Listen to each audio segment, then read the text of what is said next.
What's good, everybody? Welcome into another episode of the Power 2 podcast. As always, I'm your host, Jordan. I'm here with my co-host, DJ. DJ, how you living? I am fantastic, wonderful, fabulous, amazing. How are you? I am okay. Today is a bittersweet day.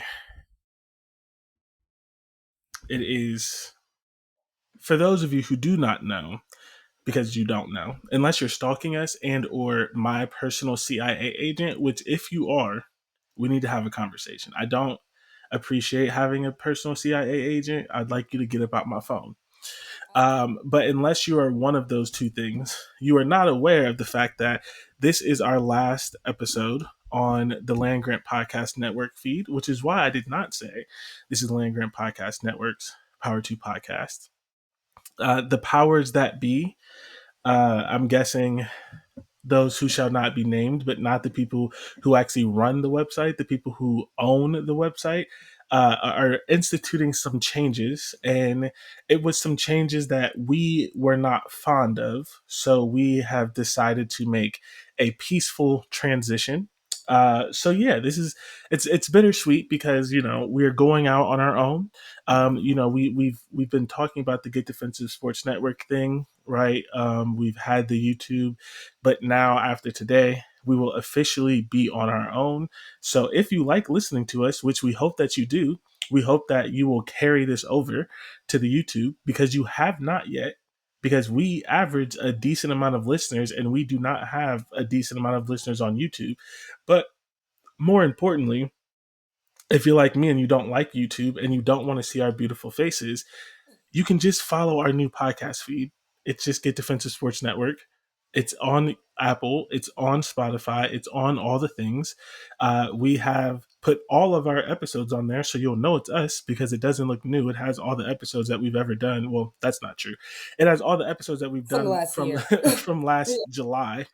That we've ever done would be crazy. Me and Dante have been doing another show forever. Well, actually, it's all the episode that me and you have ever done on the Power 2 podcast is on there. So yeah, follow us on YouTube, Get Defensive Sports Network. Follow us on Instagram, Get Defensive Sports Network. Follow us, like and subscribe and give 5 stars on Apple and Spotify at Get Defensive Sports Network. And yeah, this is going to be our last Land Grant Podcast Network episode. So it's bittersweet, but we are back in business together. This is how we started. A minor tweak to the name because it was just Get Defensive Podcast, but this whole podcasting journey started with me and DJ when we did not know each other that well. Deciding that we wanted to go into business together. So so it comes full circle. a little DJ and Jordan lore for you guys. We met at a Greek conference because we're both members of Greek organizations, which we've mentioned to y'all before. And we just started following each other on Twitter, Instagram. You know the whole thing. When you meet people, you follow them on social media. And we just kept having discourse quite often on Twitter, specifically just about sports all the time. Me and him was arguing about. We had the GOAT argument about LeBron versus Kobe. LeBron versus MJ, like all those things. And eventually, the pandemic hit and we were like, man, it'd be really fun. We should do a podcast together. I know we're just internet friends, but we should do a podcast together. And that's kind of how we came up with pretty much everything. Get Defensive Podcast was the initial name. We had a cute little pithy little tagline. And we did about 30 plus episodes before we were like, okay, podcasting on your own is difficult. But we're back. Yeah. We're here. Now we have a more evolved idea about what we want from this. And so that's where the whole Get Defensive Sports Network idea comes from, where we can have multiple shows under this one umbrella. So obviously Power 2 podcast with us two, I-80 football show with him and Dante, and hopefully, more fun content to come. Now, I am completely distracted by the fact that now that it's getting warm outside, bugs are coming inside of my house, and there is a bug crawling up my wall currently. We do not love that. Not at all. I am not well. And it's just like all different kinds of bugs. Like I've had the spiders. I don't know what kind of bug this is. It has a long body. There's a tan looking bug. There was a beetle. It's just the bugs are inside and I'm confused because Y'all live outside. The pros and cons of living in Texas, one could say. Oh my goodness. So yeah. But one Anyways, one we're super excited about having our show on our own and being having a little bit more freedom to discuss greater topics. So obviously it's still a college football show. We're still going to cover the college football season in the same way, but a lot of the changes may start to come like in what we do during the off season and that kind of expanding more of our topics and things like that. As you guys know, I'm a basketball enthusiast. So talking a little bit more about those things and kind of just expanding, having a little bit more creative freedom and direction. So I'm thrilled about that personally, but yes, this is our last time that you'll be seeing us on Land Grant Podcast Network. Is that what it's called? Land Grant Sports? yes. Whatever. Yes. Holy Land, Holy Grants. Yeah. So yeah, that's the podcast business. Um Not into the news. That was Oh, news, yes. but into the college football news.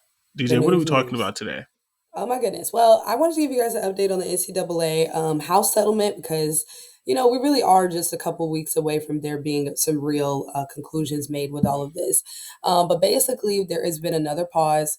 I don't believe the date, like the deadline is, but I'm sure it's near. But basically, we have another pause because the judge is concerned about athletes losing their spots on rosters once the roster limits are implemented. There's an estimated about 5,000 athletes that would lose their spots in the 43 sponsored sports that the NCAA has if they were to implement the roster limits immediately with the House settlement. And she is very, very concerned about that. So she wants the athletes that are currently on rosters to be grandfathered in, which would allow for the sports currently to have to basically exceed their roster limits until they can implement them within the next year. So that way athletes are not losing scholarships or half scholarships or whatever it is that they have right now. So that's the biggest thing that's pausing the settlement at the moment. There seems to be concerns. Coaches were also concerned about this as well. And so now the prosecution as well as the defense are working together to sort of figure out how they're going to mitigate that. So more to come on the House settlement. Yeah, it's definitely not as easy as they thought it was going to be. But I also think that this is interesting because coaches, like, this was literally the first thing that coaches complained about. And I know we've talked about this before, like talking about a school like Nebraska, right? Nebraska is a school that has like lived and died with its walk-on program. If you believe the history, which I don't think I think it's legitimately true, but Nebraska was one of they were either the first to institute walk-ons or they were the first to like really really buy into it. Like use them. And Yeah. some of Nebraska's star players are walk-ons. If I remember correctly, this is not Nebraska, but if I remember correctly, JJ Watt was a walk-on at Wisconsin. And so, like, of course, you don't have a million walk-ons who become Hall of Famers, right? Like JJ Watt, but there is a the walk on program is very sort of integral to a lot of programs, especially smaller programs. But then even the big programs, it's integral for a couple of reasons. One, because we're supposed to care about the athletes and we don't always. Hmm. There are players who are maybe not good enough to get full rides other places or just really want to go to a certain school. There are players who have scholarships to like Kent State or a D2 or a D3 school and will go to Ohio State because they want to be a Buckeye. So you're cutting out all of them on the player side. But then the other thing that coaches were sort of worried about is injuries because, like, not to say that walk-ons are punching bags, but they're kind of punching bags. And so when you have walk-ons, some of your players you're able to have sort of more rest for players. You're able to have practice bodies, which I mean, the NFL has a whole practice It's squad, a right? squad. Yeah. Basketball has practice, but like Practice every players. sport Yeah. has practice players, right? And Yeah. so the difference with football is that they're maybe more integral to the team or whatever. There's official category walk on, whatever. So, but yeah, so it's just like coaches kind of identified that immediately. So it's kind of interesting that it got to this point and the judge just now recognized that that may be an issue. But Apparently, yeah, she's you sort been of vocalizing that that was a problem for her. She's been vocalizing it. And so now she's at a point where she's saying, I literally will not accept this until y'all figure out how to manage that. Yeah, which I mean, I don't think it should be that hard to manage it. You just know Yeah, who's on the roster, and then you say you're grandfathered in. I mean, maybe it's some yeah. like transfer portal. It's just, I mean, I don't know, but it's probably a positive thing. There's a lot of things that are going to be tough to just change immediately, and that is sort of what they were doing. Yeah. So really truly more to come on that because she's basically straight up saying she about to throw this case out if they don't figure it out. So moving on to the other piece of news that I just thought was hilarious personally because as a person who I fully immerse myself in the sports industry. It is a known thing that sports industry professionals, coaches, those individuals, we are not allowed to participate in sports betting. Especially if you work for a team, especially if you work for an organization. I mean, even like the GAs and the marketing department in athletics are not allowed to participate in sports betting. It's everybody. And so apparently, we got some foolery going on over in Iowa where some coaches were punished for over $100,000 in a betting scandal while wagering on their own school. So I will be honest to say Insane. that coaches is a very, very strong term when y'all figure out who these people are. But basically, there are five current or former Iowa State football coaching staff members specifically who were punished by the NCAA for sports gambling, including bets on the school's men's and women's basketball programs. They will not face any criminal charges, but they made more than combined, they made more than 6,200 online bets, totaling more than $100,000 on games. And some of the bets were even for professional events. And then, of course, some were for college events. The coaches in question, one of them was nepotism. So the son of the defensive coordinator, John Heacock, his son is named Jace. He did about 787 bets, totaling about $55,000.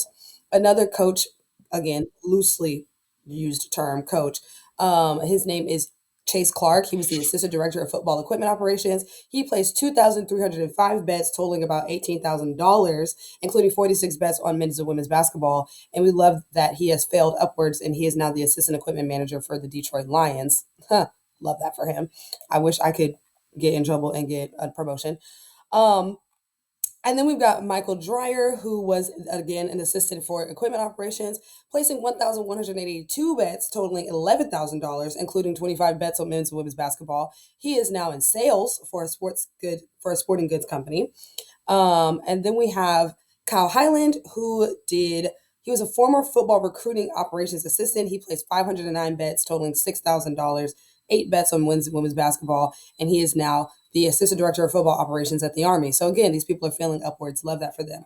And then the last coach in question was Mason Williams, and he was again in apparently they didn't have nothing to do over in the equipment department because he is also in equipment.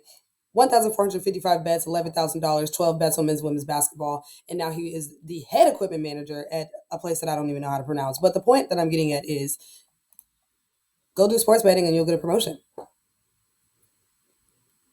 I don't think that was the lesson. The real point is they have nothing to do in Iowa, and like I know this is like a sort of long drawn out thing, but if you remember, some of the first athletes to get caught sports betting were were at Iowa and Iowa State, and like Mm-hmm. to the point where like one of the quarterbacks, it was actually Iowa State. The quarterback got like suspended or kicked off the team or something, and a freshman ended up playing. That freshman is still their quarterback because he turned out to be better than people thought.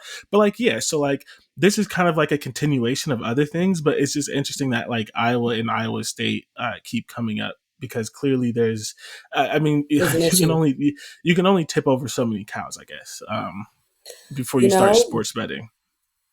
tipping over cows is insane, first of all. But People do it, apparently or at least they try. that is a form of entertainment. It was a form of entertainment here in Texas as well, going and smacking cows' butts and seeing how fast they run. Anyway, but yeah, so their names were turned over to the state's Department of Criminal Investigation because there's already an investigation that is ongoing into underage, online sports wagering at different colleges within the states. Dozens of athletes at Iowa and Iowa State were already charged and caught in this thing with underage gambling, identity theft, those sorts of things. more than many of the athletes pled guilty, paid fines, charges were dismissed, things like that.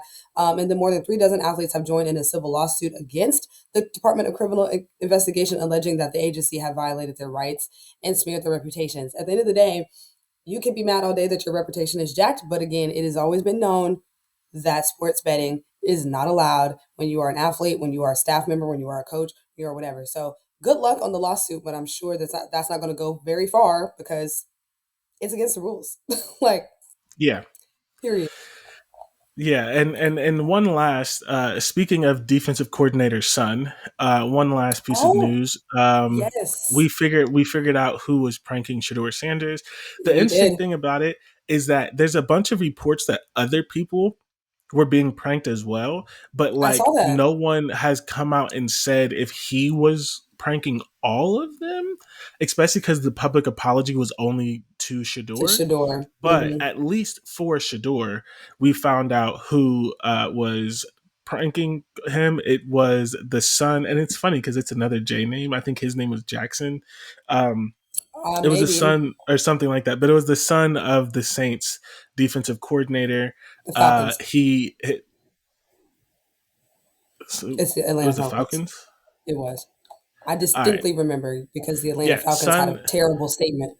I don't know where I'm getting the Saints from. Son of the Falcons defensive coordinator. His dad left his work iPad open and unlocked around the house, and his son went on it and got the number and decided to make a prank call. And I would just like to remind you all that this, despite, listen, I know this may be hard to believe. I know you may struggle with this, but this was not a child.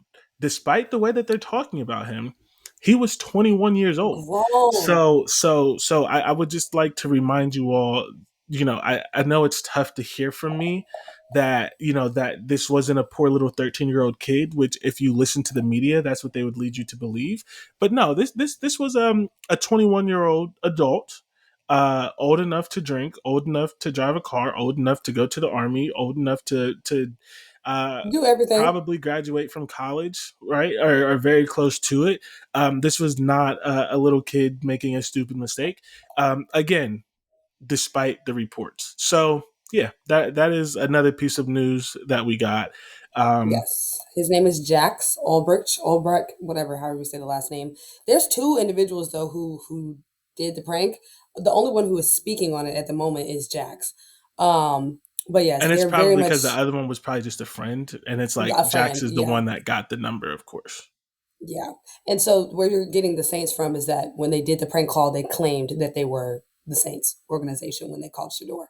But yes, and so the Atlanta Falcons have been fined, and then Jeff, the coach, the whose son committed the prank, has also been fined. That was the NFL's conclusion with it. There's been a lot of discussion, obviously, about whether or not this was a fair a punishment. I'm not going to get into that, but the Falcons team itself was fined $250,000, and the defensive coordinator was fined $100,000 for failing to prevent the disclosure of confidential information. Um, and then, of course, Jax took to social media to apologize to Shador, spelling Shador's name incorrectly. So, love that. And then, of course, Jeff Ulbrich also addressed the situation and made an apology to the family and to the ownership team, to the ownership of the Falcons and all those other stuff and all those other things. The NFL is, however, investigating the other prank calls that occurred during the draft as well, because as Jordan mentioned, there were other prank calls that happened, and realistically, like, this shit's not fucking funny, okay? And we don't need to be playing with people like that. And so potentially more fines coming through, or whatever the case is, or a lot of people have been discussing online that maybe we need to kind of do away with the team call thing and have the players find out who drafted them via the broadcast, and then the team call them afterwards to congratulate them. I don't know. That's just internet discussion, but I kind of agree with that. I wanted to hear your take on it. Um, about if it's a fair punishment. No, like the whole like maybe they shouldn't call them before they get drafted thing. Like let them find out where they got drafted at, and then have the team call them afterwards. No, I think that's dumb. Okay, great. Thanks for calling me dumb. Um, well, I mean, I don't think you're dumb, but like, You it's said just I was stupid. You said it's I have no brain. it's just not something that is typically ever a problem, really. Hmm. And But it could for potentially. the most part, it happens simultaneously.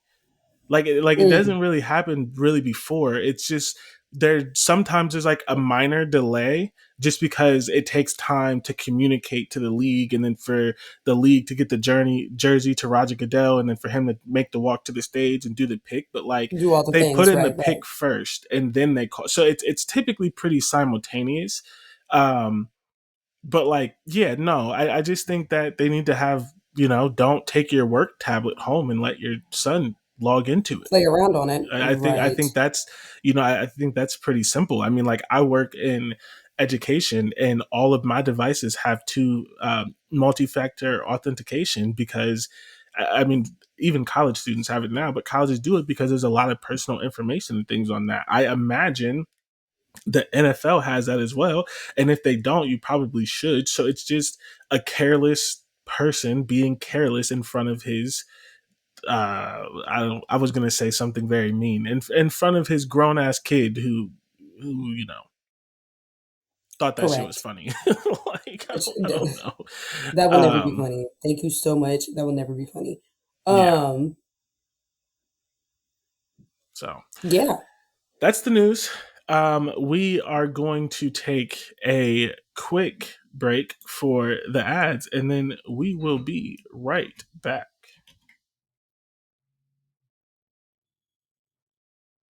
What's good, everybody? Welcome back to Get Defensive Sports Network's Power 2 podcast. Um, in case you forgot, in the 20 minutes that we've been on here, this is unfortunately our last episode on the Land Grant Podcast Network. You can pause the show right here and you can follow us on Instagram. You can go, you're in your podcast app already, right? You can just hit the back button, go to the search. There is a search button in all these apps, I can promise you. Hit the search, type in Get Defensive Sports Network, hit the little check mark follow button, hit and the you little got us. subscribe And, button. yeah, and you won't miss an episode. You're listening to this one. I promise you want to listen to the next one, and I promise you we get better and better. For those of you who've listened to us, but it's specifically the I-80 show because we've been doing that for 4 years. We get better and better. This season is going to be a great season, so you should do it now before you forget and before you no longer see us. So just hit the pause button, hit that search, Get Defensive Sports Network. Go to YouTube, Get Defensive Sports Network. You can even go to Instagram, Get Defensive Sports Network. It's all the same, and then you won't miss us next week. Anyways, what are we talking about Period. today? We are talking about Ohio State as an homage to our former employers as an Ohio State site. So we want to talk about a couple of things about the NFL draft, right? Yeah, I think you get an extra week after the draft to talk about the draft, right? Um, at least. so Because yeah, we didn't really we'll like talk deeply about who was really selected because the Shador thing kind of overshadowed everything, to be honest. But yeah. also, like, we didn't really discuss the particulars of who was drafted and where they are, what the fits are, those sorts of things. So we really wanted to kind of do a deep dive specifically into those Ohio State guys, those 14 guys that got chosen, and then we wanted to chit chat kind of about the guys to watch for the upcoming season, which I'll let Jordan handle that because y'all know I don't know. But starting with the guys to watch, right? Am I stupid? Is that what order we're doing it? No, Yes. we're recapping.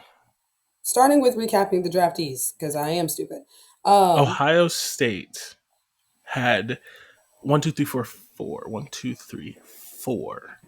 Emphasis on four first round Quattro. picks, and I am putting an emphasis on four for two reasons. One, it was the most in the draft.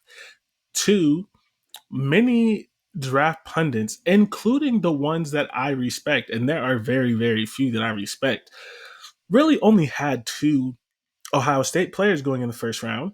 But it's Mm-hmm. interesting because earlier during the season, they had up to 4 or 5. And so it was very interesting to kind of see like how players dropped out, right? Like for a while, The defensive ends, JT Tuimoloau and Jack Sawyer, were like borderline first round picks. I think both of them were Mm, drafted in the third and the fourth. Tyleik Williams was a first round pick. The wide Emeka Egbuka was a first round pick. There was a bunch of players, and then it just sort of kind of to dwindle, and it didn't really make sense. You didn't really kind of understand why.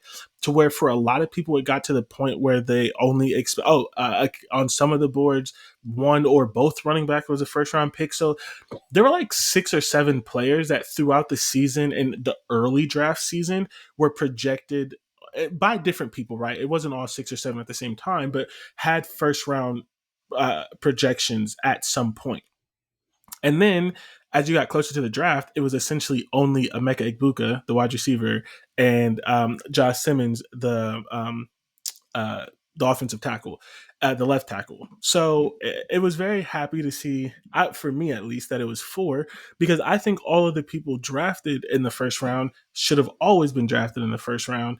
And then, the running backs, give or take, there was a chance that one of them was going to get in there and they didn't. So starting with yeah, the first round pick, the first player drafted, you could argue if he should have been first or second for Ohio State, but the other person that was sort of in this category had an injury, and they're not exactly sure how he is. And injuries always drop you a couple slots. Depending on of your course. talent, it can keep you in the first round, which we'll get to, or depending on your talent, it could drop you out of the draft, which is another player that happened for Ohio State. So, first pick, Tampa Bay Bucks, 19th overall, wide receiver Emeka Egbuka. I love this personally. Just because, well, one, I don't think they needed a wide receiver, but like Baker Yeah, Mayfield has gotten better as a quarterback. Like he was never bad, right? Like he was never awful. He was never really at the point where you thought he was going to fall out the league. Like for example, Johnny Manziel, who people tried to compare him to, but it was like I don't know. Baker's not my favorite quarterback, but he was always a real quarterback. Where I never thought Johnny Manziel was a real quarterback. But Baker has continued to get better to the point where now he's decent. He's serviceable. He's probably and like the Kirk Cousins tier, maybe a little bit better. The Jimmy Garoppolo, he's definitely better than Jimmy, but like that kind of vibe. Ryan Yeah, Tannehill kind of he's gonna be a starter for a while, but he needs some help. Of course, like he's not your Aaron Rodgers, your Peyton Manning's, who's gonna like lead you to the playoffs by themselves. So like I'm not sure if they needed a wide receiver, but some of their wide receivers are getting a little older, and yeah, also what quarterback doesn't want a sure-handed wide receiver who's going to get open, who's going to catch everything, who is going to be reliable? Is Emeka Egbuka going to exactly. run a 4.2? No. Is he going to have 1,800 yards? Probably not. But his biggest comp is Amon-Ra St. Brown for the Lions, who is their number one wide receiver, leads them in catches and yards every season. And he probably won't do that right now, right? Because they have a Hall of Famer on their roster for at least a couple more years. But in 3, 4, 5 years, he could like I expect him to be 100 catches, 900 to 1,200 yards a season. Just all reliable. He's not flashy, but so yeah, I mean, He's going to catch the ball. what quarterback wouldn't want Emeka Egbuka? Period. I don't like Baker Mayfield. Next. Minnesota Vikings, 24th overall, select Donovan Jackson. Um, why don't you like Baker Mayfield again? I It's just just that don't. I okay. just don't like him. And I don't really We're like. not gonna. Nope, I don't want to talk about Yeah, it I was because like, you're I not don't gonna want to have. say too much. I just don't Yeah, like his you're like not. vibe. You're not Yeah, gonna make. I think we've talked about this before, and you're not gonna make me defend Baker Mayfield on this yeah, you don't podcast. have to. Well, Where because sometimes it sounds like I'm defending people because I disagree or what. We're not gonna do that today. yeah, I don't have Minnes- any problem with his playing style, his talent. I don't have any problem with that. I'm never going to sit here and act like the man can't throw the damn ball like he can. I don't like how he is like off the field. That's my bigger thing. So that's why I'm like, yeah, in general though, yay. I mean, we're not talking about Baker though. We're talking about Emeka Egbuka, and it is Right, Jay but for like him. Emeka Agbuka's success is very heavily dependent on obviously Yeah. Baker and all those other things. Like they're intrinsically connected in that way. So that's why I was like, love that for Emeka. Not you wishing for Baker to fail. Number I 24 overall offensive lineman Donovan Jackson. Donovan Jackson, I mean, he made himself so much money. So much money. He was already a pretty good guard, right? He has some things to work on, some stuff, but like he was, but a part of that was probably Ohio State didn't have a great offensive line coach. Uh, he Oop, was her. a really good guard. Like he was getting things at guard, and then our offensive tackle went down, and he played offensive tackle, and he allowed I think one sack. I think he allowed one sack to Abdul Carter in his very first game playing offensive tackle. And if you need to be reminded, Abdul Carter went number 2 overall or Is the number best 3 defensive overall player in the available. draft. Yeah, so that depending on what you. He went number 3 because Travis went. Depending on how you feel about Travis, but he's the best only defensive player. Like if you would like Period. Travis is going to try to play both sides. Oh, sorry, Um, I forgot about Travis. I didn't even mean to say that in yeah, a way to be rude, but yeah, talking strictly defense, that's all you do. Abdul Carter is obviously the best that was yes, available. yeah. So he made himself a lot of money. The Period. Minnesota Vikings needed help up the middle. Literally Yes. this year, this offseason, they got a new center from the Colts. They got a new left guard from the Colts. And then they Oh, got so the Donovan Colts, Jackson. So I am intimately familiar with all of their new offensive linemen because they came they from my were on the two Colts. favorite teams. But yeah, I think this is good for him. I think he's going to have a chance to start immediately, and how he does is on him, right? Offensive line is not easy. That doesn't mean that you're going to translate, but I think he's probably going to translate. So yeah, I mean, great for him. Period. I love it. I mean, you can never have too much. You can never have too many offensive players. Too much. You can never have too much. So, Yeah, and the Minnesota Vikings, needed guards, they needed needed offensive help. line. They Yeah, needed help. Who's their quarterback now? don't want to talk about it. Supposedly, it's going to be JJ McCarthy, Oh, okay. which Uh, is a choice to okay. make. Well, let's move on from the Vikings. Yeah, you're talking about not liking a quarterback. um, Oops. Moving on. Sorry. I hate that I had to Detroit, ask that question. Detroit Lions, 30th overall. I said all offseason that the Detroit Lions were going to pick an Ohio State Buckeye. I did not pick the right one. I thought that they were going to get one of the edge rushers, Jack Sawyer, JT, because they felt like the type of player that they would want. Also felt like a need, but they determined that they also they just needed help on the defensive line, and they got Tyleik Williams, and Tyleik Williams is a dog. Like Oh yeah. Tyleik Williams is so good. He is a defensive tackle that Ohio State hasn't had in a while. And I, not that he knows me or ever cares about this or whatever, but like I personally am just like proud of him because when he came, there were reports and rumors, and some of this coaches do to kind of get you to work harder. There were reports and things about him being lazy, about him being overweight, and then it just like clicked for him, and he became a dominant force, and you couldn't stop him. Well Period. deserved. I think he's going to be great for the Lions. Um, The there Lions need some is defensive depth for sure because Aiden Hutchinson, they lost Aiden Hutchinson, which obviously they don't play the same position, but still. they need some defensive depth for sure. And then the last first round pick, Kansas City Chiefs, 32 overall, offensive tackles, Josh Simmons. That's a steal. I mean, Hmm. literally before his injury, he was projected to be the first offensive tackle taken off the board, Yeah. and they let him fall to Patrick Mahomes, who hasn't had a left tackle in like 3 years, um, and just got bullied in the Super Bowl. So he's Oh not my he God. Butt he got kicked. beat he got beat so badly in the Super Bowl he cut his hair. Like you know what I'm saying? Like he Can we he talk about can't that for just a he, second though? he Because can't. why did he have to call his own hair nappy? I'm not going to talk What about was that. that? I'm not going to talk about that. I agree with you. We will be on that forever. You know why he did it. I know why he did it. We don't have to move on. Uh, I'm just saying, like, that's insane. Like, to talk about your own hair in that way, like, that's insane. And yes, your hair was a mess. It was, but that was your hair. Like, whatever, that was your but it hair. wasn't a mess because it was quote unquote nappy. It was a Nappy, mess because exactly. It of was a mess how because you you weren't wore taking it. care of it. Yeah, but not going to talk about Like, that.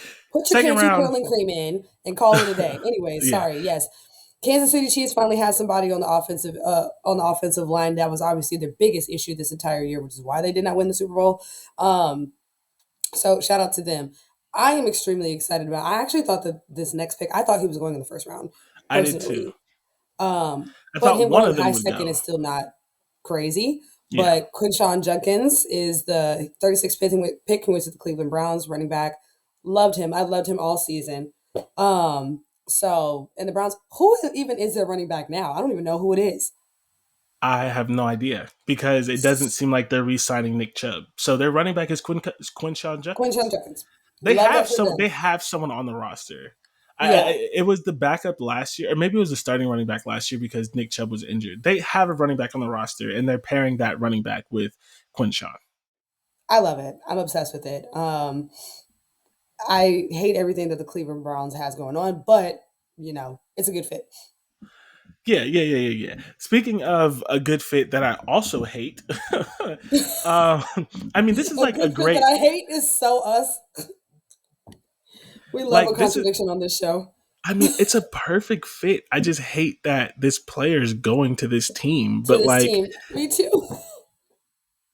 but yeah, the New England Patriots drafted Travion Henderson to pair with oh, what is that boy's name? Whoever that person is, hold on, I'll look it up. Drake May. Um, Drake May. Their there we quarterback, go. Drake May. Yeah. So I mean, Trey is amazing. Like Trey is such a good running back. He is the perfect, the running back to fit into a 1-2 punch. You saw that with Quinshon Judkins, so And it's him, great. And exactly. and Yeah, and I just want to take a quick second, right? And like this is gonna sound so like boomer of me, and I am again. Listen, I am not anti transfer portal. I am not anti any you of that sure? sort of stuff, right? Are you positive? And being anti transfer portal wouldn't make sense in this case because Quinshon went to the transfer portal. I am anti people getting bad advice and Right. not looking out for themselves. Travion Henderson was a number one running back by himself.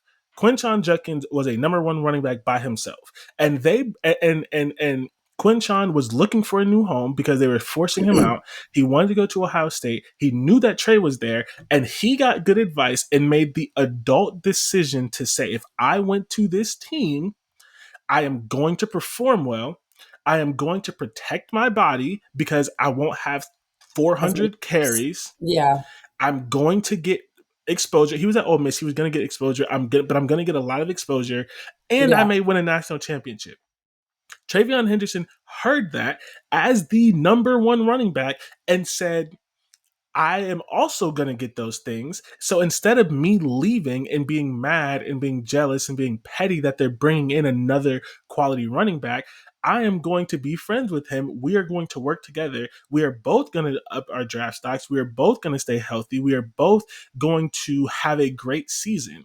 And in so many cases that doesn't happen, right? Like Quinchon is legitimate competition for Trey. Like they were two starting Yeah, caliber running backs. Trey could have yeah. easily taken that as disrespect. And so I just appreciate that they both were adult enough to see the benefit of them being there Playing together together. Yeah, and not having that ego. And I want that more. Right, yeah, especially there are not a million positions you can do that, of course, but running back is one of them. And you look at the league, how many solo running backs are there? First of all, there's no running back in the world that can get all of the carries, but at the same time, yeah. how many like true lead back 30 carries a game are there anymore? Almost all of the NFL is split rooms, right? You Running a may have two. one Yeah, guy that gets 22 and the other one gets like 14 instead of them yeah, both getting 20, right? Which is what it was at Ohio State. But like you sort of have like it's running back by committee for most teams. So I just yeah. wanted to say that I appreciate that, and I love that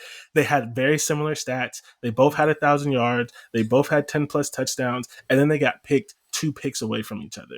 And And like I love that that. is what that is supposed to look like. And so And it's there's a not particular.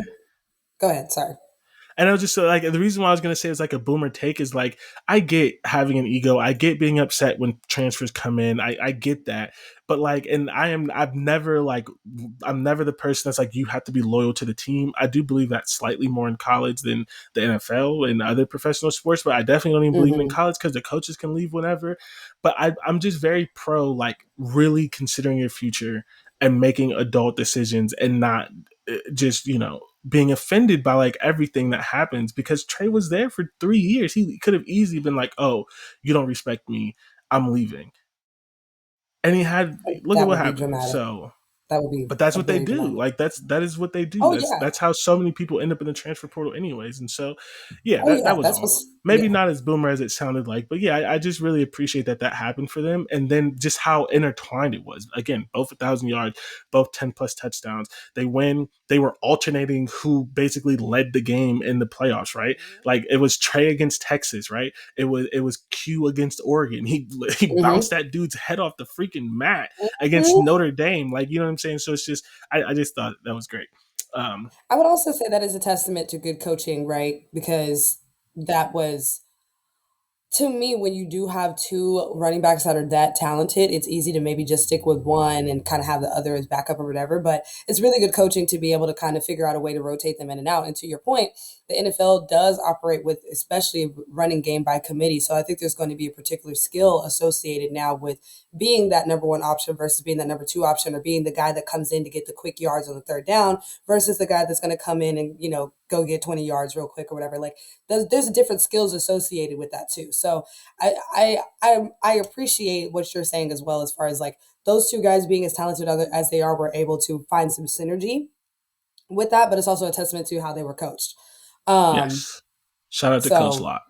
period. Yeah, I was like, I don't know who the offensive coordinator is or the running back coach is, but yeah, love it. Hate that he's going to the Patriots, but Truly. can't be bothered with that. Um, Can't be bought. Who even is the Patriots coach now? I don't even know. After the Um, debauchery with the black coaches, I don't even well, know. well, if you want another Ohio State connection, it is oh my gosh. I remember now. I'm starting to remember because it Former was like Titans head coach, Ohio State linebacker, and every Ohio State fan is going to scream at me for forgetting his name right not now. remembering. I And know, I I know. promise you, I do know his name. Like, but you know, And we sometimes you talked get about put it because on we the were mad spot. about them doing their fake ass interviews with Mike the Vrabel, yes. Vrabel. There we Yeah, and go. my thing was just like, it was one of those things where it was tough because like Vrabel earned and deserved the job, and he was probably going to get the job regardless. But they didn't have to do the fake interviews like that, and it's just Exactly. like like there are times where you're like, who the hell is that guy, and how did he get this job? Like, it's like Yeah. it wasn't an anti Vrabel take as much as it was an anti Patriots take. That was just Yeah. really shady how they handled that. Because Vrabel's a good coach, from what I Yeah, understand. Like he's not absolutely. Yeah, trash. absolutely. Yeah, No, it's so definitely not anything against him. I just think the Patriots organization, like, there's some times where, excuse my boomer reference, they show their slip a little bit, and what I mean by that is like, at the end of the day, a lot of these organizations are fundamentally racist. Period. That's why there's so many different rules and regulations and all those other things, because a lot of everything in America is racist. So it's just annoying when they like show their slip like that, where they're like, "Whoop, we're being extra racist this time." Like it's just like, all right, like thank you. Next. Anyway, yeah. speaking of next, a pick that I'll let you discuss because I'm sure you're very excited about it, being a Colts fan. Yeah, yeah. Second round, 45th overall pick, defensive end, JT Tuimoloau. Perfect. Perfect. I mean, especially because like the Colts had been so bad at drafting defensive like edges. And here's the thing. I don't know if JT is going to be a 10 sack guy. He was never a 10 sack guy at Ohio State until his final year. So I don't know if he learned something or not, Mm-hmm. And but just had a great year. JT is a 12, injuries aside, is a 12-year defensive lineman. He is Mm-hmm. always going to be good against the run. He is always going to push the pocket. Is he going to get the sacks? I don't know. I don't know, right? I don't know. Yeah. But he's going to contribute. He's going to be good. He is going to serve a purpose. He is a day one starter. And if he ever takes a step back, he is the ideal rotational defensive end. And depending on the team, you can kick him inside, which some teams like to do on third down if you have a situational pass rusher, because he can pass rush from inside and he can hold up against the run. I mean, it's just a great pick. And I love JT. I love when Ohio State, I love when the Colts draft Ohio State players. It doesn't always work out for us, but I love when the Colts draft Ohio State players. Period. And speaking of defense, I mean, the next picks, the next one, two, three, four, five, six, seven picks were defensive players. So about 110 picks later, so we had all these guys who got picked within the first 50 picks, and then about 110 picks later, they just start picking off the Ohio State defense. They're just like, we need this guy, we need this guy, we need this guy, this guy, this guy, this guy. And that's a testament to the defense. Actually, if I'm not mistaken, I think the defense actually was the majority of the picks. Oh, it was pretty Yeah, even actually I between the think core we had team. like It's like 8-6. It looks like. okay. Yeah, one, two, three, four, five, six offensive players. Yeah. So that's just a testament to Ohio State's defense, right? It's a Hmm. testament to that whole entire room, really. And I know, what was it that you complained more about with the coaching? You complained about the offensive coaching more than the defensive coaching, didn't you? Like during the season, Yeah. I complained about both. There were some problems with the defensive coaching that got fixed at the end, Okay. Yeah. Yeah. which is how we won uh, the national championship. But I would say some of my bigger problems were on the offense, probably.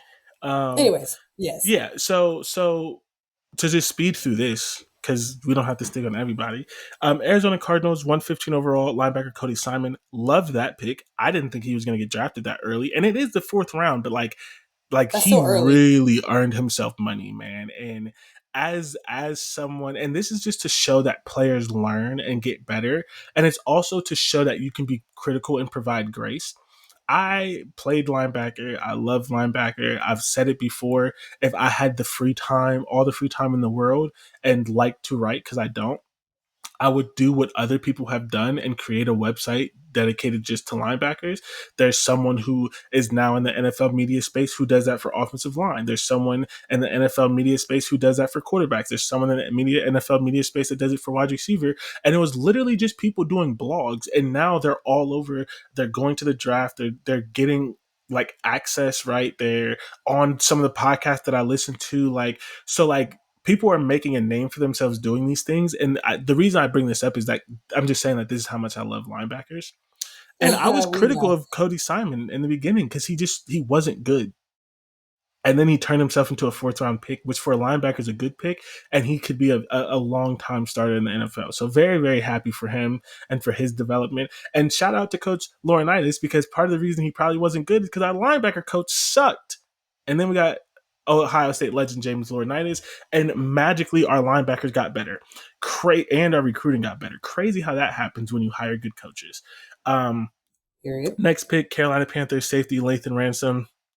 Great, solid player. He, in my opinion, should have been drafted higher, but the Panthers got them a stud.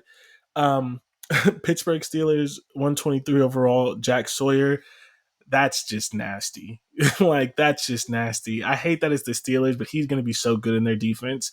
He fits exactly what they're looking for. He's going to be great for them. Fifth round, Los Angeles Rams defensive tackle Ty Hamilton. If you really, really pay attention to the NFL draft and or if you pay attention to the Rams, they went heavy on defense last year.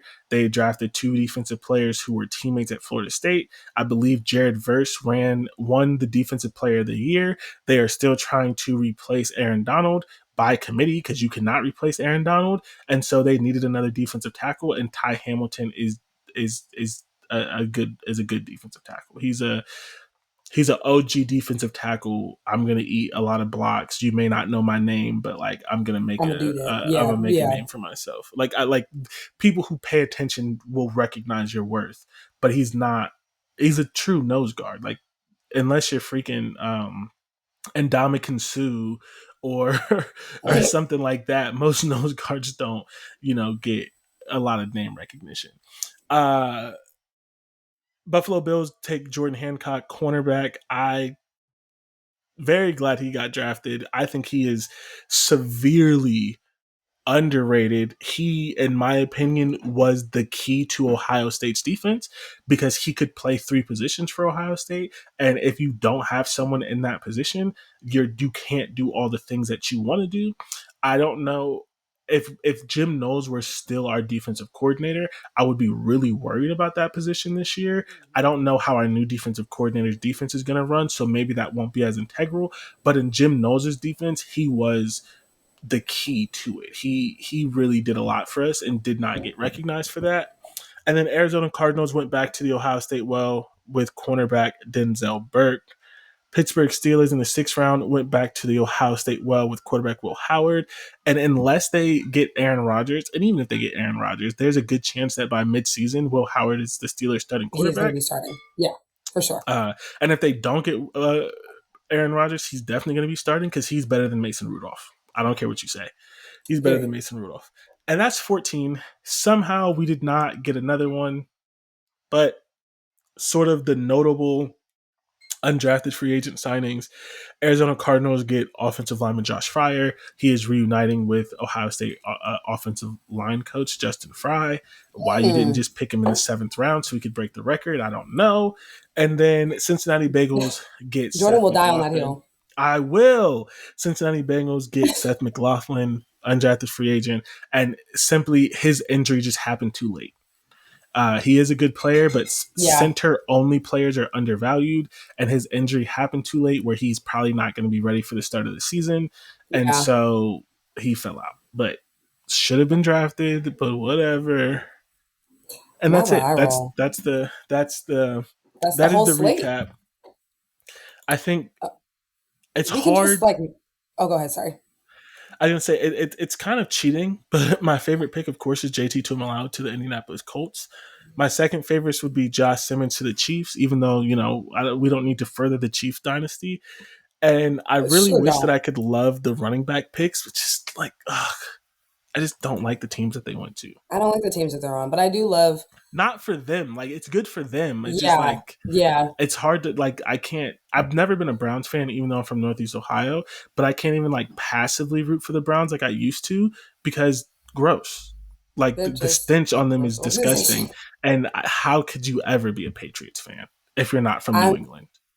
I'm I'm rooting for Will Howard for sure. I'm rooting Yes. for him. So that's probably I one of also my don't like the favorite picks. Steelers, but like whatever. I don't like the Steelers either, but I like them more than the other two teams we just mentioned. So I'm rooting for Will Howard for sure, because the Steelers have been on life support. So I think that he'll be able to come in and actually like make a difference early, and then And with him, he'll at least get a shot, right? he'll get a chance. Exactly. He won't If just be he's a perpetual backup. right. Like if he's not an NFL starter, he's not an NFL starter, right? Like we Yeah, don't know, and he may yeah. not be, but he's going to get a chance to find out because the Steelers really need a quarterback, and that for someone like him, where it's sort of borderline if he's a starter or not, that's perfect. He needs a And team this that's is going to take that risk on him. yeah, I don't mean to blaspheme because much better arm talent, much better like mental aptitude, but like the Steelers had Ben Roethlisberger, who also was a big, tall, heavy quarterback who couldn't run, right? Yeah, And no, right, no, this coach wasn't the head coach for all of Roethlisberger, but he was there for the second half of his career. So if there's anyone who knows how to work with a quarterback like that as well, it's that it's coach. them. And so Yeah, again, he is not Big Ben. Big Ben had some traits that Will does not have, of course, right? Big Ben But esque. Only Big Ben had those traits. but but you know what I'm saying? Like I think that's a solid landing spot for him. And even if they get Rodgers, he's probably gonna go quick to be on McAfee show or get injured. So like Will is Exactly. going to get a chance at some Exactly. point, be it this year or next year, to see if he's actually a starting quarterback. And And that if is he's why not, that's he's gonna be a fine. 15-year backup. Like I mean, Period. I mean, maybe not. Because again, those guys who we thought were going to be like, okay, we don't know what they're going to turn out to be, have been the yeah. stars lately. And So and there's and also that. he has a couple of things going for him to get a second chance, Yeah, including his mental makeup and his handshake, which is a joke, but also they love a strong handshake. they love it. We Uh, know. they But love a that's why strong he's my handshake. personal favorite because I think out of everybody, all, like who's been drafted, he has the highest chance of like kind of being that guy that's like immediately makes a difference. Like the rest of these guys, like they're going to be contributors as time goes on, but they're defensive players. Like no T, but like they're defensive players. They're going to contribute as time goes on. But yeah, so I love the Will Howard pick. I'm not watching the Bucks, but when if the Bucks play the Cowboys this year, I will be looking forward to seeing Emeka. Um, and then yeah, don't love the teams that the running backs are on, but love that I fell in love with Quinshawn this year. So again, won't be watching the Browns unless they play the Yeah, Cowboys. But I I did fall in love with him a little bit, so I I love that think for my him. I think, and I'm gonna butcher this joke, but I love the jokes about Ohio State's running back room because like it was basically like Ohio State's two running backs are like, Lord grant me the strength to be running back, and then the other one was like, you shouldn't have tested me. Like I shoot everybody out. Like it was just like Oh, it is hilarious because like I'm gonna in case you haven't seen this, I'm gonna send you two of their Instagram posts. But like Travion Henderson was very much like, thank you, Lord Jesus, for giving me the opportunity to share your grace on the football field. And Travion Henderson was like, I can't believe that nigga tested me. I can like it was just hilarious to like like the difference in them, but it worked perfectly. So yeah, they were fun together. I'm a big Quinshon Judkins fan.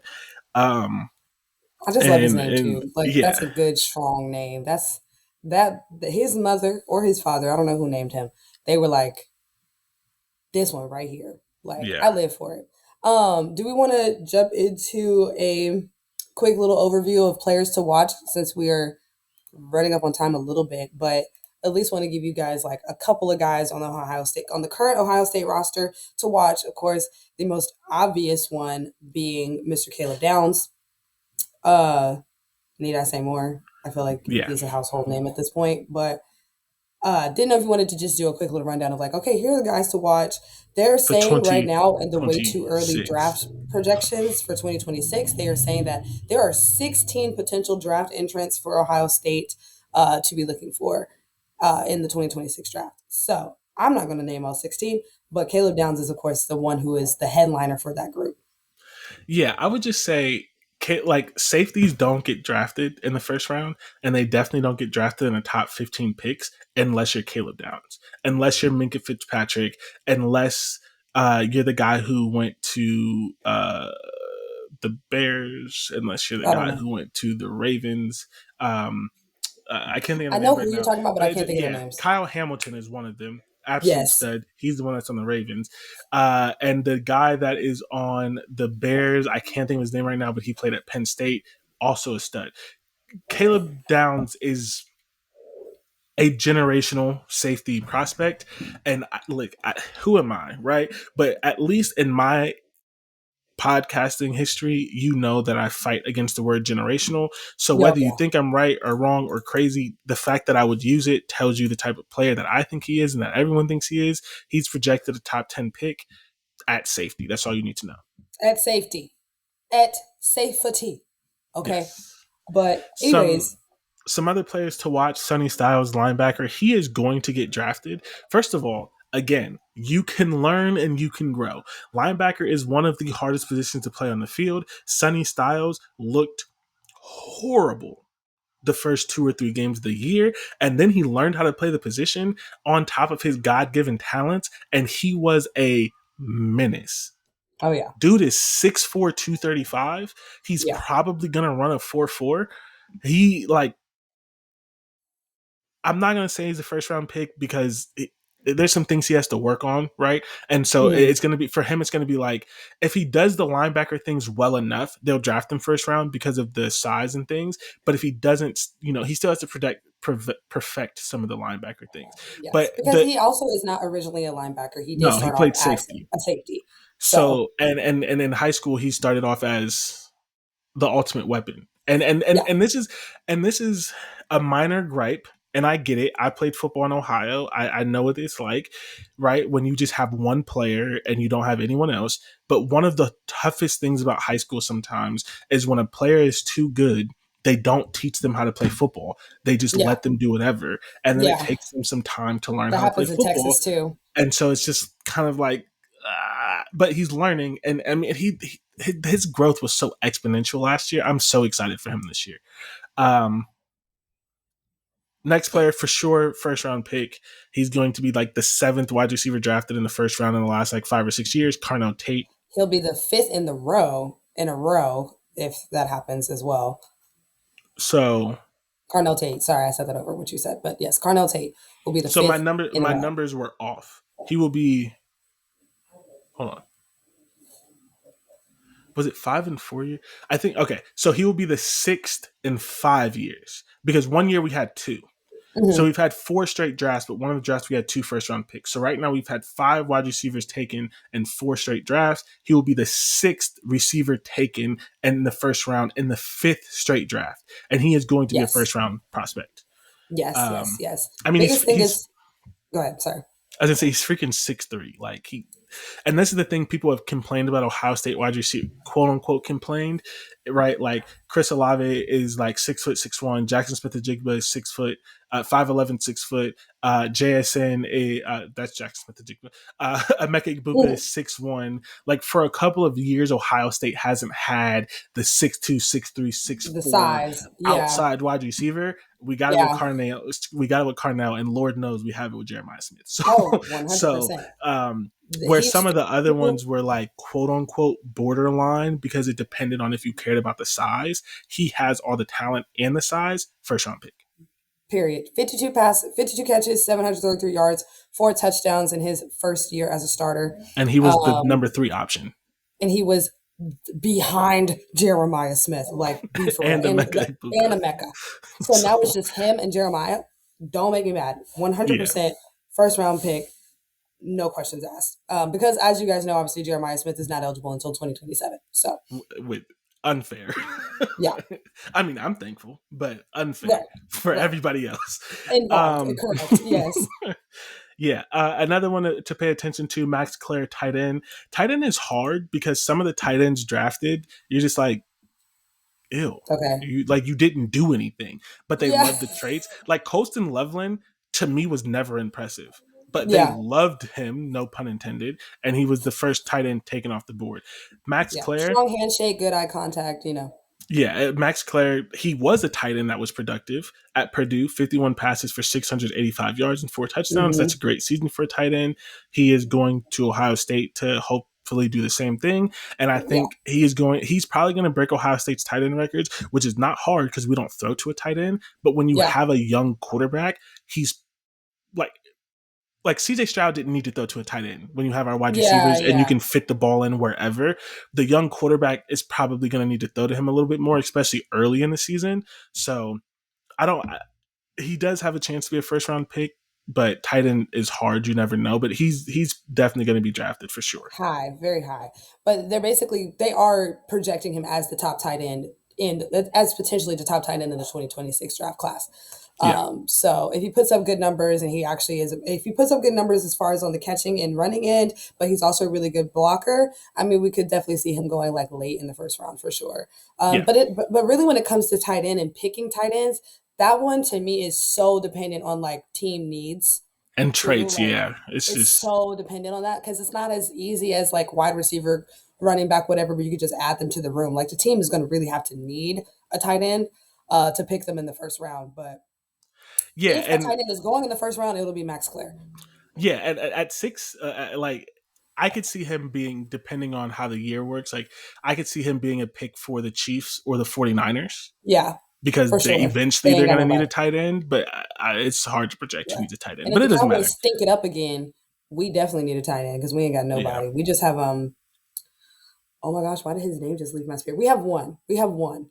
Um, I don't know why his name just left my spirit. But if the Cowboys stink it up like we did again, we definitely should be picking up a tight end because we're yeah. gonna need one. Just some other names that we won't stick on. Ethan Onianwa, I think that's how it's said. African names are typically pronounced exactly how they're spelled. That's one of the Yeah. easy things about them. So I think They it's don't say I. You don't ever say the I sound in yeah, African names. I think it's Onianwa. Hmm. He's an offensive tackle, 6'6", 335. Davidson Igbinosun, cornerback. He's probably going to get drafted around the same place as the other cornerbacks. The only thing with Davidson is he's huge, so that could 6'2", pick 193. that could make him go up higher if he stops holding, which is his biggest thing. A running back, CJ Donaldson, no idea where he's going to get taken, but he'll probably be drafted somewhere. Another tight end who's going to be a 4th or 5th round pick, Will Merrick. Now, the biggest name to know as like where the hell is this guy going to go? We don't know. Is CJ Hicks, and the reason Hmm. why I say that, you know who used to play linebacker before they became a full-time pass rusher? Full time pass rusher. Who's a full time I'll pass give you a rusher? hint. You said his name earlier today, I very said his name on the show effusively. already. Yeah, Oh very God. high pick. You had some Oh my, good things to say about him. oh my gosh. From when we were just talking about the prospects? Or Not excuse me, Ohio we were just State. talking about Yeah. the Yeah. 2025 Draft. picks? Yeah. Draft pick. Not Ohio Oh, State. oh, snap. Hold on. Let me at least get a second to go back and look at the names. No, it's not Ohio State. Who was I talking about? Think who did you say what defensive name did you say in this draft that you talked about very highly of? Bro, I actually do not know. I Abdul am Carter. Abdul Carter. Oh, I was like, I'm so stupid. Like, who was I just? Abdul Abdul Carter. Carter started off as a linebacker, excuse me, as a defensive end, and No. then became no. Am I saying it backwards? Yes. He started Abdul off as a linebacker Carter and then became a start defensive end. yes. Yeah, there Yes. we He go. started off as a linebacker and was not a good linebacker, became a defensive end. Penn State. I also think he became a full time pass rusher his senior year. I don't Yeah, think he was a probably. full time. Sorry, he was a 3-year player. So yeah, he's basically on the same timeline as CJ Hicks. Abdul Carter was a full time pass rusher for 1 year. And he CJ became Hicks third pick. has a time like, and I am not saying he's going to be that good. Don't Yeah, get of me wrong, course. Yeah, but I identified because again, I like linebackers. Abdul Carter, CJ Hicks, and I can't think of his name right now, but he's the linebacker at LSU. And I said all three of them should not play linebacker. They Harold Perkins Jr. They are they're clearly pass rushers. The best thing that they did was blitz and rush the passer. right. So just make them pass rushers And that is exactly what Penn State did. Abdul Carter, number 3 overall. It took Ohio State way too long, but that's what they're doing now. with CJ I Hicks. say this to say, if it works out for him, he has a chance to go from a quote unquote nobody to a first round pick because he has all the talent, he has all the skills, he has the size. But I don't know. I'm not saying he's going to be Abdul Carter. I'm just saying he's a name to watch as someone who could be a surprise first round pick if it works out for him. And then just to finish the list very quickly, Caden Curry, defensive end, Lorenzo Styles, cornerback, Jermaine Matthews, he's probably going to go to the draft because he's basically been a 3-year starter. Cornerback, he has a chance to be a first or second round pick. Kenyatta Jackson, defensive end, if he goes out, but he may not because it's going to be his first year starting. Bo Atkinson, defensive end, he's probably not going to go out. Arvell Reese, oh my God. This talk about a linebacker. Man, 307 defensive snaps, and he had 43 tackles, 3.5 sacks. Jesus Christ, he's 6'4", 238, and he's only been This starting for 2 years. this is a line. He hasn't been starting. He was the backup. like, 2 years, it says two. Oh, it's saying 2 years as a starter. Sorry, I'm reading too right. fast. If he played Um, for 2 more years at Ohio State, he's a first round pick. yeah, there we go. Like just straight up. If he plays for 2 years, he's a first round pick. We don't know if he will, but he's very good. Brandon Ennis, another wide receiver. So those are some names to sort of pay attention to. Some of them we don't know if they're going to come out because of eligibility and different things like that. But I don't think Ohio State is going to be in the position to break the record. But I will tell you that in 2027 they probably will break the record because 100%. there's going to be a bunch of offensive linemen. There's going to be like 4 offensive linemen drafted in that draft. If they all stay. And then, of course, you have the potential of like if Kenyatta stays another year, if Jermaine stays another year, if Arvell Reese stays another year, Brendan Ennis stays another year, and then you have All of them going in Jeremiah. 2027. Yeah, Then you have yeah. Jeremiah Smith, Whoever the and you have quarterback some of the is. other players. Yeah. So, Yeah. but yeah, that's Ohio State. Ohio State is probably going to have somewhere between 8 and 10 players drafted as they do every year, 2 or 3 first round picks as they do every year, and they have some players like running back CJ Donaldson, like tight end Max Clare, like offensive tackle Ethan Onianwa, and like Jermaine Matthews, and then lastly CJ Hicks, where this year is going to be very dependent. And at least one of them, in my opinion, is going to work their way into a first round pick, but 2 or 3 could put themselves into the conversation with a really good year. Because one thing about the NFL, they draft 1-year wonders all the time from Ohio State, from Alabama, from Georgia, from Texas, from these schools, Every day because of our lives, it's they love a hard one year to wonder. it's hard to get on the field at these places. So Exactly. if you've done enough, as a backup, and then you have a great 1 year as a starter, they'll draft you high. Because So the programs also just are historically known to yes, hoard good players. So the 1 year wonder concept comes from the fact that it's like you also were a part of a good culture. It's not like you yes, just had this great year at, no shade, like Boise State, like some random place. You had a good year at one of the best programs in the nation. Yes, yes, we're going to draft you. Like that's a no brainer. So yeah, for some of these guys, they just need 1 year to just show what they can do. And then, we're having conversations about them going in the first or second round for sure. 100%. And that's the show. Ohio State heavy. Before we get into our 2 minute warning, I would just like to warn you. No, I'm just playing. As a reminder, this is our last show on Langert Podcast Network. If you did not pause the show already, pause it now. Go to Spotify, go to Apple, go to wherever you listen to this podcast, type in Get Defensive Sports Network. And I don't like those are all easy words to spell. Get Defensive Sports Network, If you type in four get separate def, words. it'll come in, Like, it'll you know what pop I'm up. saying? Like, go in, hit that subscribe, hit that check mark, give us 5 stars. You don't want to miss our episodes. We get better each time. We are going to be on our own. We're doing this thing.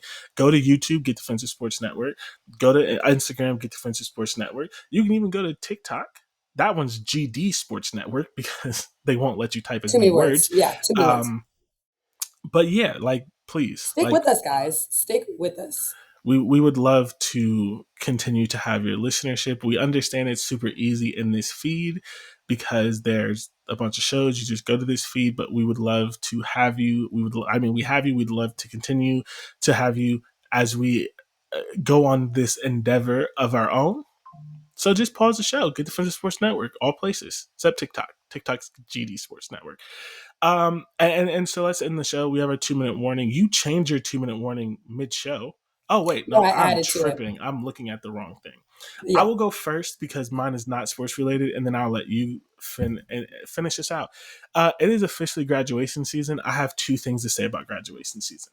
come on, One, graduation. one, please, for the love of all things holy, stop posting graduation throwbacks. It is not your graduation season. It is for the people who are currently Oh, graduating. But especially if it's been over 5 years. I'm sorry, you don't get 10 years to celebrate your bachelor's. I'm sorry. You do not get 10 years to celebrate your bachelor's. Stop taking the shine from the people who are currently graduating. You have a degree, you have a job, and you have depression because of a recession. We you get it. know You what? don't need to stop. This is for the new graduates. Stop posting your pictures. Post that in freaking June. Like, why are you posting your pictures around May? You already did it. Thank you. The more important piece, congratulations to all graduates. I don't care if it's high school, I don't care if it's an associate's, bachelor's, master's, I don't trade school, EDD, PhD, Certifications, MD, whatever. certificate. If you are graduating, if you are getting a cap and gown, congratulations. That Shout is out to you. major. I hope And that if you you're are black, all. even more congratulations. Yes, it's hilarious that I always say this as someone who does not like to celebrate his own graduations. I hope that you're celebrating. I hope that you're having a graduation party. I hope you're getting drinks with friends. If you're old enough and or have the money, I hope you take a trip, a vacation, a weekend away. But congratulations to all graduates of all varieties. And if you're listening to this show and you're not the graduate, but you have a son, daughter, cousin, niece, nephew, significant other, if anyone in your life is graduating, tell them that we said congratulations as Congratulations. well. I love graduation season as someone that as someone that works in education. Graduation season is my favorite, which is hilarious because I don't give a singular fuck about any of my graduations, Which is but crazy. everyone else's. Love that for you. Congratulations, and I hope you get a job or whatever's next, whether it's a job, it's grad school, it's the promotion, whatever you went to school for, or it's getting into college if you're high school, right? I hope you get into the college, trade school, whatever it is, whatever's next. Wishing you success. Congrats on graduation. Oh my gosh, that's so wholesome. The only thing that I have to say, and realistically, if you have been listening to this show every week, you should absolutely know what the hell it is that I'm about to say. And that is that the W is back. people, the WNBA is back. If you don't like my WNBA updates, I don't know why you've been listening this whole time because you will be getting them. Period. Point blank. Whoa, don't say that. I don't know why you're listening to the show because I'm going to keep y'all up to date on the W. The preseason quite literally just started 2 days ago, so there's really not much to report on at the moment. I mean, there's been some things that have gone on, and Caitlin Clark's fandom is now saying that Caitlin Clark is better than everybody because more people go to her games, which is like nobody cares about attendance numbers, number one, but nobody cares about attendance numbers for preseason games. Like they really were like, oh yeah, like Angel Reese went back to LSU, but she didn't have as many people. Angel Reese has a championship. Anyway, so the W is back. Get prepared to be sick of me. The season officially starts on May 16th, but the preseason games are on, and the WNBA is giving everybody free access to the league pass for the entirety of the preseason. So you can go in there, you can download the app, you can watch all the games in the for the preseason, and then once May 16th hits, I do believe the WNBA league pass is $40. That is cheaper than your groceries. You should all be able to go grab the league pass for $40. Most of the games will be on Ion television, so if you already have cable, you should be able to turn them on Ion because, of course, the WNBA is not good. They are not good at business, and so most of their ESPN games are going to be Indiana Fever games. But the rest of them will be on Ion. And then my other 2-minute warning, which is related, is that Asia Wilson just released, well, not Asia Wilson, but Nike just released their Asia Wilson commercial yesterday. It is probably one of the most brilliant commercials that I personally have ever seen, besides the commercial that they did for the Super Bowl where they had the with all of the female athletes in it. This commercial is Spectacular. so brilliant. Have you seen it, the Asia Wilson Not one? yet. I'm gonna see it though. It is I'm gonna look so for it. brilliant. It is so irreverent. It is so everything that, as a young black woman, as a little black girl, it just ties in everything that I have ever known about my experience as this type of person. And it just makes me so like, I know a lot of people felt like her shoe should have came out sooner, or it should have been this or it should have been that, but you can tell that there's just so much love and care and detail that her and Nike are really putting into this for it to be truly hers. And I just love it. And if you have not seen it, it's been all over the internet. But if you have not seen the Nike A1 commercial, it's brilliant. It's fantastic. A1, the collection is live May 6th. That's when it goes live. The colorways for all the shoes have been released. They are all gorgeous. There's a blue colorway, there's a white colorway, there's a black and pink one, there's the all pink. Absolutely gorgeous. She's got her shorts, her leg sleeves, her slides, her socks, her everything. So get into it. Like Asia Wilson's collection is going to sell out fast. So hopefully I'll get in there and be able to get my A1s in pearl. That is what I'm going for in the kid sizes. So y'all wish me luck. I'm going to go get my A1s in pearl, and I'm also trying to get the black sweatshirt as well. Love that for you. I hope that you get it. I will not be getting it because I have too much money coming out, but eventually I will be supporting A1 and Asia Wilson. And to wrap up the show, also want to give a quick shout out to Dawn Staley for getting a statue. And I love what Dawn Staley said, that she said, I never wanted a statue. I wanted Asia to be the only one to have a statue, but I allowed them to give me a statue for all of the black girls around to know that they could do it too. I think it's a picture of her cutting down her It's the first net. Yeah. net. It Yeah. is the net, but I imagine it's from the first one. It doesn't Yeah. matter. Shout out to Don Staley. Shout out to Asia Wilson. Shout out to everyone. Thank you for listening. And hopefully you've already paused. But if you have not, this is our final show, Langrit Podcast Network. Thank you, Langrit Podcast Network, for, giving us the Hosting space us. and the time and allowing for us to to do what we do, and now we are on this on our own. So hopefully you all follow us. Again, it is Get Defensive Sports Network everywhere. If you don't remember, it's also above me. Well, you have to look at the video for Other that, hand. but it Other doesn't hand. matter. Get Defensive Sports Network.